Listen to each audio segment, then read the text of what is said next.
This podcast is not a substitute for a relationship with your mental health professional. Hey, family.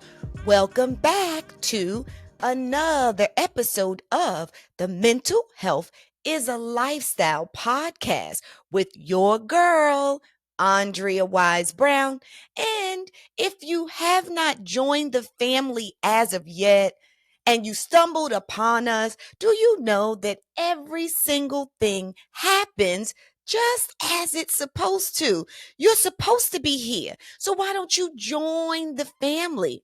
It's free. All you have to do is click that little subscribe button, like the podcast, share the podcast, and I would love for you to comment on the podcast episode.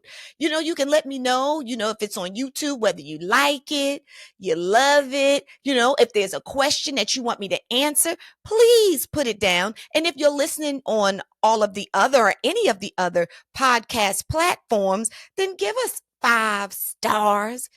Give us 5 stars and tell us something that you like about it. Okay, guys, so let's jump right in it. So let me just tell you this, that the intention of this podcast is to empower you so that you live the life that you truly, truly desire, that you truly, truly, truly desire. All right, so this week, family, we are in March still. And this is Women's History Month. So I did some interviews earlier in the month with some strong, powerful women that I'm hoping you learned something from. And that the information that they provided maybe inspired you in some way to live bigger, to go after yours, to not be complacent. Because women, we kill the game. You know what I'm saying? Like women, when you know your power, women, then oh my gosh, there is no stopping you. And my intention is to turn that thing up. And let me tell you, for men too, this podcast is not just for women, but this was Women's History Month. But for men, I really want to turn you up too, so that you live the life that you desire and live it with your highest potential. And that's for men and for women. So yes, women, those interviews that I had earlier in the podcast were for you. And for men, if you are with a woman or if you have sisters, I know you have a mother, well, you could usually take something that you've gotten from one of those interviews and inspire the women in your life. Okay, but today, family, in this month of March, and I just want to say my birthday is in the month of March, and yes, I am a Pisces, but today in this month of March, we're going to talk about trending topics in mental health. Trending topics in mental health. I just wanted this episode to be just a little light and free. And let me just check in. I was like, let me start just Googling what's popping. What's popping right now in mental health. So I'm going to start off, family, first of all, by just asking you, how is your mental health when you hear some of these stories? So some of these stories about let's say who is this now? Looking down here. Oh, Tiger Woods. So many of you may not care, but maybe some of you do care. But that Tiger Woods confirmed his relationship with Vanessa Trump, who is the ex-wife to Donald Trump Jr. I don't know. Did it get under your nerves? Well, I'm not really here to talk about that, but I just throw that out there because I saw that was like a trending topic. Like people really do care about who people date. I don't know. So I'm just asking you. I don't know. Did it raise your anxiety? Did it get under your nerves? Did it make you suck your teeth, or was you like me and okay, well, good for them? Or let me tell you another thing that was trending that I thought was interesting is Meghan Markle, and so we know that she is the wife to Prince Harry. So she has this new, is it a reality show? Maybe it's a reality show on Netflix, and everybody is criticizing this new show of hers, and they're talking about this one moment in the show when she corrects her friend Mindy, who is a comedian. She corrects her, and because Mindy called her, I think, Meghan Markle, or she referred to her as Meghan Markle, and which most people know her as. However, Megan corrected her because, of course, she's married and she is Megan Sussex. So she was telling her that she needs to refer to her last name is Sussex. Okay, so now so many people are really upset about this, and I was at my girlfriend's, a good friend of mine's house the other night, and we were just chilling and having great conversation with some beautiful, smart women, okay, some heavy hitters. And I hadn't seen the show. I didn't even know that there was a show. I didn't even know the lady had a show, honest to goodness, because I'm celebrating my birthday this month. So I really wasn't tuned in. And I don't really, honestly, be tuned into many hot topics anyway.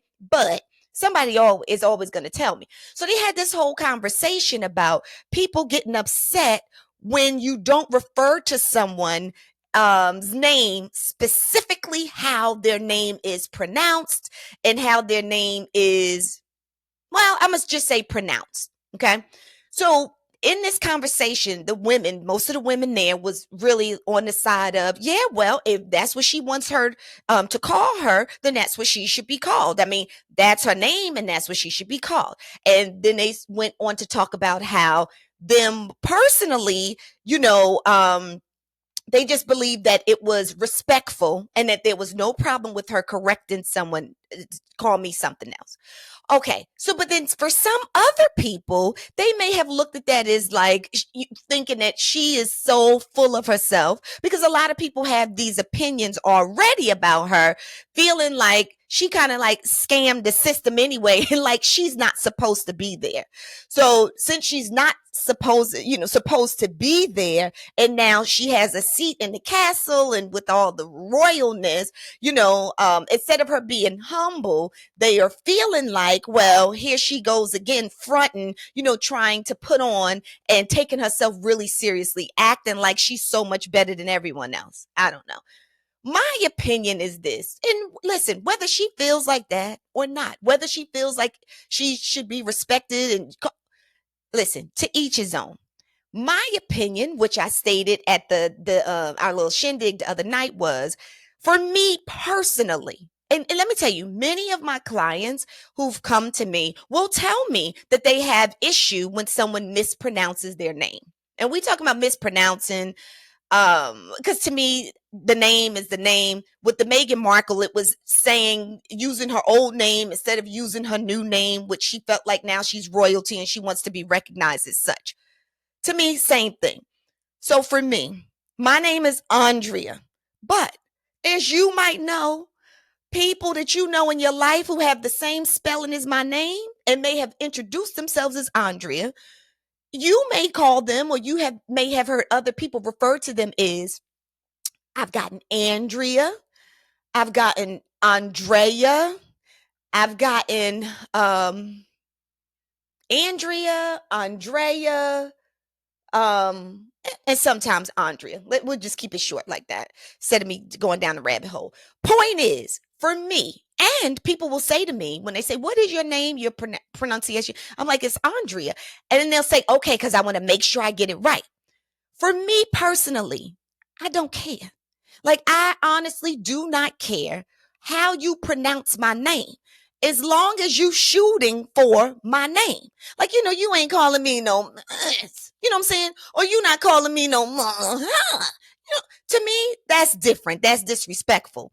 But if in your head, you're thinking, okay, and then it comes out as Andrea or Andrea when you see me, I don't have a problem with it because for me, I don't see any malicious intent. And I know when you meet me, Andrea, if you know me, you're gonna know me. You're gonna remember me. So for me, you pronouncing my name, that is so small in regards to how you treat me when we are interacting. Okay, but that's me, right? And I think everyone is entitled to their opinion.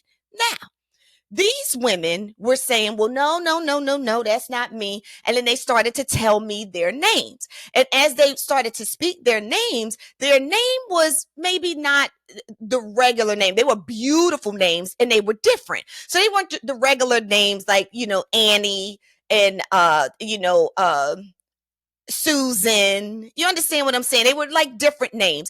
And so the women had stories behind people feeling dismissed because people wouldn't take the time to actually enunciate their name, wouldn't take the time to remember how to pronounce their name. So once I heard them say that, and they also talked to me about culture, because where they were from were New Orleans, and they were saying like culture and how your name means so much, and it really determined your lineage and where you were from.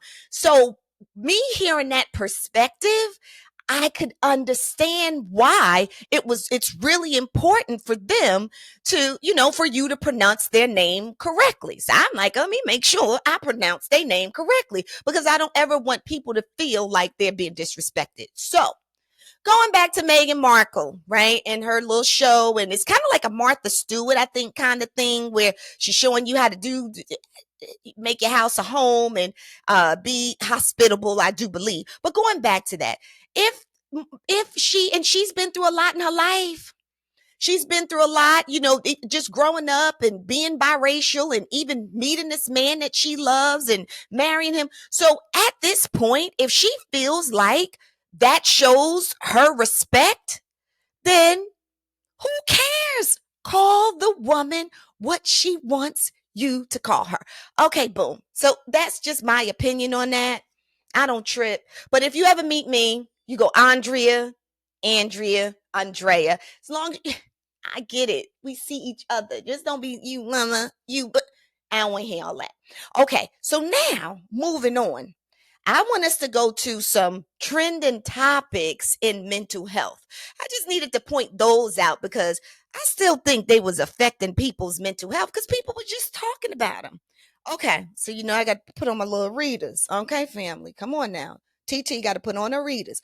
Okay, so let me just tell you this. What is trending today in mental health is the importance of music therapy for chronic pain relief.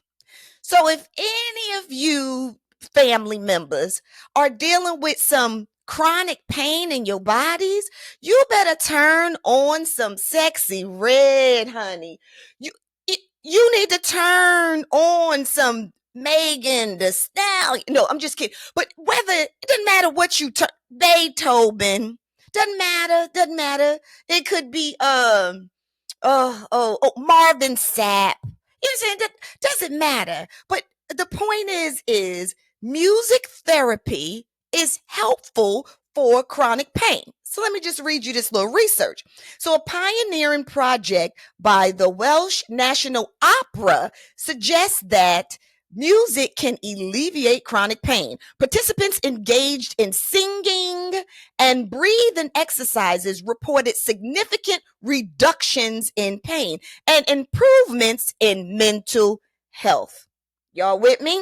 An independent report noted that 2/3 of its participants experience decreased pain and enhanced well-being. Okay? All right. And that was from theguardian.com. But let me just tell y'all, music. And not only music, family, I'm going to take it a little bit further. I love music. Music can change your mood. There used to be cartoons back in the day, and you've also heard the saying that music can soothe a savage beast because it really can.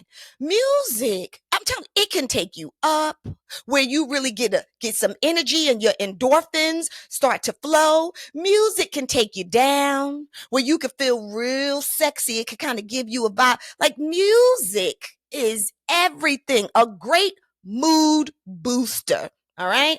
And in addition to music, honey, because when I hear music, your girl, Andrea, I have to dance.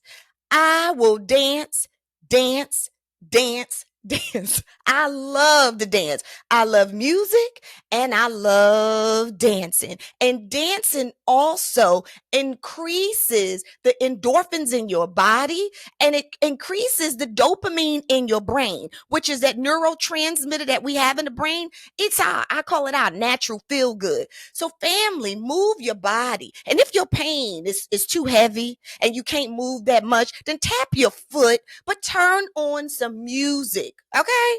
Music therapy. Okay, so that was the number one thing that was trending in mental health, family. So now we're going to go to number two. Y'all with me, fam? Okay, the number two subject that was trending and that is trending in mental health is Gen Z's approach to preventing workplace burnout. Gen Z, y'all. So now I know, because I've had these conversations with you before. If you're a millennial, maybe. If you in Generation X, maybe. Eh, if you a boomer, absolutely. But y'all be judging Gen Z. Y'all be judging Gen Z. Now, Gen Z said they experiencing burnout at the workplace, even though they don't really go to work. Hey, family, come on over here because I have something for you. Starting off with a go to guide for keeping your minds healthy and strong. This right here is the Bible to mental health. It's your mental health Bible. The name of it is 6 Pillars to Power Up Your Mind and Make Mental Health a Lifestyle. Everything that you need to know about keeping your minds healthy and strong is in this go to guide. Where you get it from? Well, you get it from awisebrown.com/shop. But guess what? You don't have to go anyplace else to look for your aromatherapy because your girls got you. Okay? You can get some aromatherapy here. This is aromatherapy is in this candle. This is called a slice of happiness. It makes me tingle, like literally makes me tingle. A slice of happiness. This is a cruelty-free candle with no parabens, no formaldehyde, and no known suspected carcinogenics. Now, this one smells delicious and it's good for you. Made with essential oils. It's a soy candle. All right, y'all. And I'm a part of you. You're a part of me. We are a family. We got hoodies now, and these are unisex hoodies, and they wear well, they wash well, and they feel so good. So you can wear them over your clothes, you know what I'm saying, and look dope, or you can wear them as your clothes with nothing under them, which I like to do often. And when you travel everywhere, I mean, every time I wear them, I'm moving around. People are always asking me whether I'm traveling, going to the supermarket. What's that? Who's that? And I'm like, mental health is a lifestyle. Because see, this is on the back. Okay? They come in white and they come in black. I'm like, join the family. Mental Health is a Lifestyle podcast. So there you go. Family, don't you ever say that I ain't give you nothing. You get all of these things from awisebrown.com/shop. All right? I got your goods. I got you. You don't have to go anyplace else. I'll see you on the other side. They don't necessarily like to work that much, but they said that when they do go, they experiencing burnout. But I'm gonna break it down for you today, family. I'm gonna tell you why. So first, let's just clarify that Gen Z, you are in Generation Z. If you are born, or if your children are born between the years of 1997 and 2012. So that means that you are in between the ages of 13 and 28 years old. Okay. 13 and 28.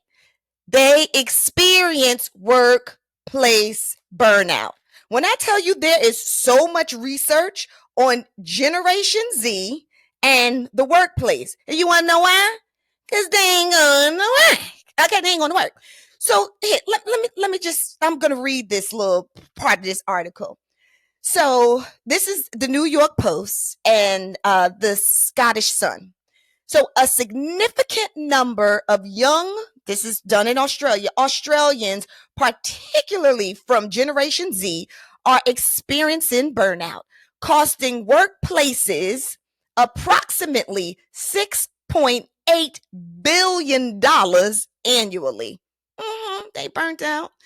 The symptoms exclude, no, the symptoms include exhaustion, cynicism, and reduced professional accomplishment. They burnt out because they said they're exhausted and they're cynics of the workplace and the purpose for it being. And, they have reduced professional accomplishment. They can't accomplish what they want to professionally, so they get burnt out. Experts emphasize the importance of recalibrating motivation and setting boundaries to address burnout effectively. Employers are encouraged, and listen, this is for you employers out there who have hired some Gen Zers. Let me just tell you that the employers are encouraged to foster open communication and support mental health initiatives to create psychologically safe workplaces. Yeah, y'all, isn't that something?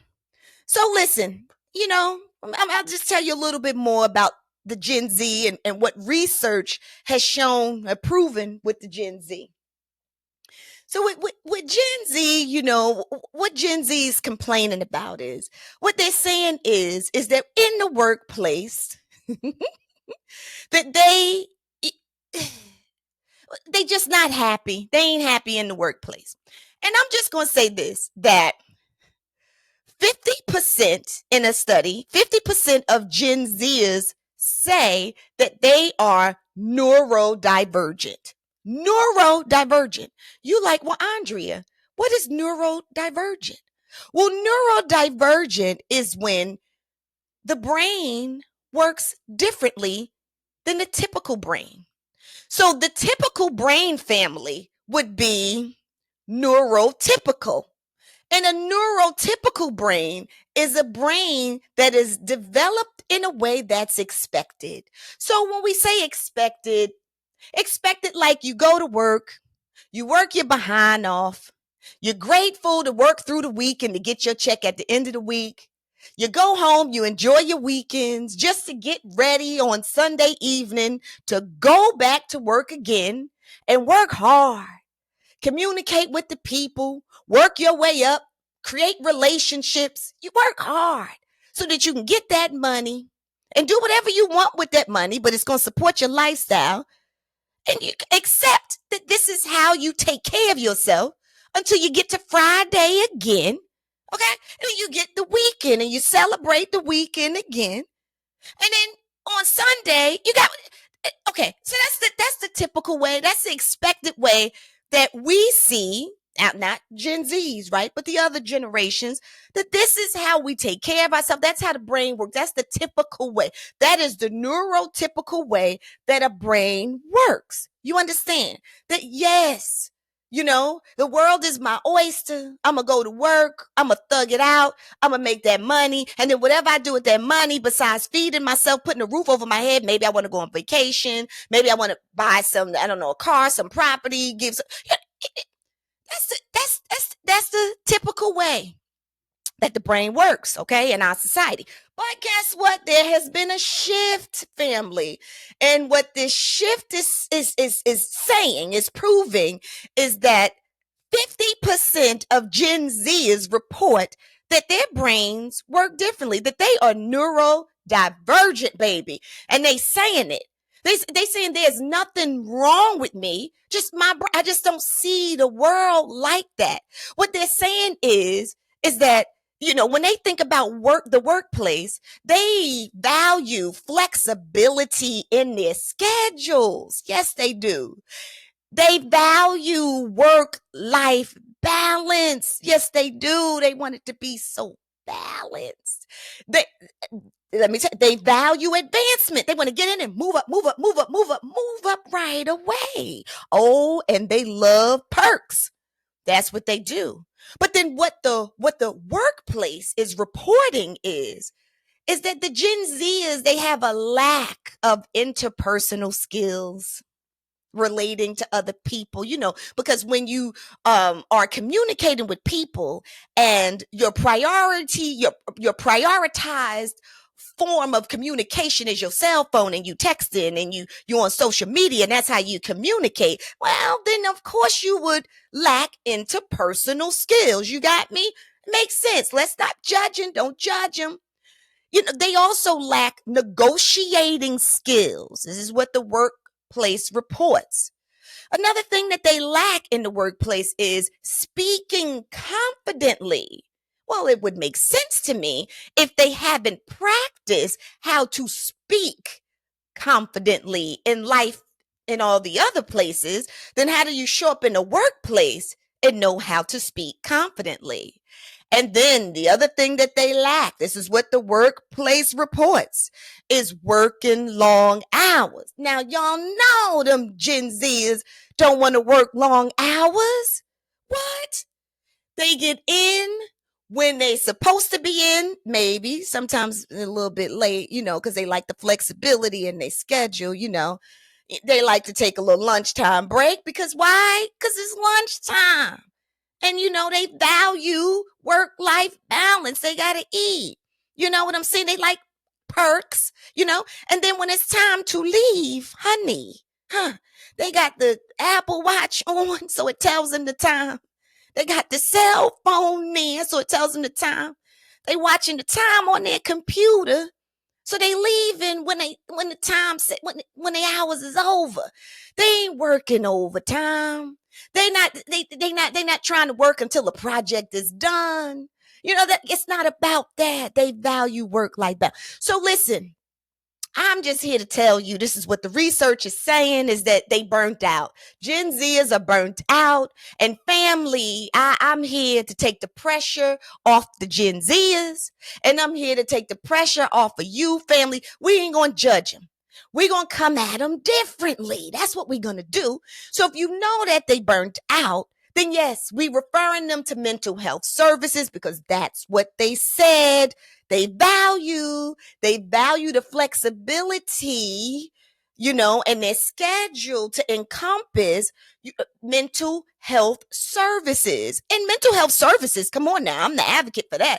It's good for everybody. And if you lack motivation, then we need you to get mental health services. Because if you come to see me, I'm going to get you right, okay? I'm going to get you right. But you got to keep coming, because if you fall off, then you're going to go back into all of the things. But anywho, mental health services. So we're not going to pull on the Gen Zers. If they said they burned out, we have to give them some respite. We have to encourage them. We have to motivate them. So the things that they're lacking, we have to teach. We have to encourage them. We have to give them different goals. We have to find out what it is that they want. And we have to help them figure out a way to get it in the workplace. And especially you're an entrepreneur like me, you own your own business and you employ Gen Zers. I'm trying to teach you something. You want to keep your employees happy. You want to keep the momentum up. Okay.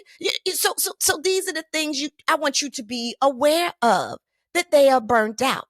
They are neurodivergent. And guess what? The reality is this is not a small little thing. 20% of the population, family, worldwide are reporting that they are neurodivergent. Gen Z is neurodivergent. So this is not just something that just came up in the United States of the Americas, okay? This is just all over. But I will tell you this. Now I'm just going to take you in. Some time ago, we would put the word neurodivergent, and it would kind of be in the category. let me say this. Usually, years ago, being on the autistic spectrum and attention deficit hyperactivity disorder, so ADHD and autism, years ago when we, would do diagnosis, would lead up to neurodivergence. Okay, there was like a lead up to it, but now they claiming it. It's a thing. And guess what? I respect it. So let me say this, family. There is no right or no wrong. It just is. So whether you're neurodivergent or whether you're neurotypical, and remember, neurotypical is the brain works in the expected way. It's what we expect. Either way doesn't make you right or wrong. It just is. And when we connect into our family, what we need to do is figure out what it is that they need and then try to get those needs to them so that they can be their best selves. Because that's what this is about. This podcast, our family system, it's not about pooing on nobody. Okay? We just need to know what you need. And now we know what the Gen Zers need. Okay. So this is number 3 that was trending, okay, and mental health discussions, okay, is the rise of going offline as a wellness trend. Come on, family. Are y'all offline? Because if you're offline, you can still listen to the podcast, okay? You just pull it up on the podcast. Well, they're talking about offline. Let me just read it. So it says, in response to the negative impact of constant screen time on mental health, a growing number of individuals are embracing the trend of going offline. This movement includes adopting basic dumb phones. We're going back to the dumb phones, like the flip phones, to limit online presence and reduce social media addiction. Oh, I kind of like this. Celebrities such as Ed Sheeran and Justin Bieber have advocated for using simpler devices to stay present and improve well-being. Traditional offline activities, including camping and digital detox retreats, are also gaining popularity as people seek to disconnect and focus on mental health. Wow, family. Y'all hear that?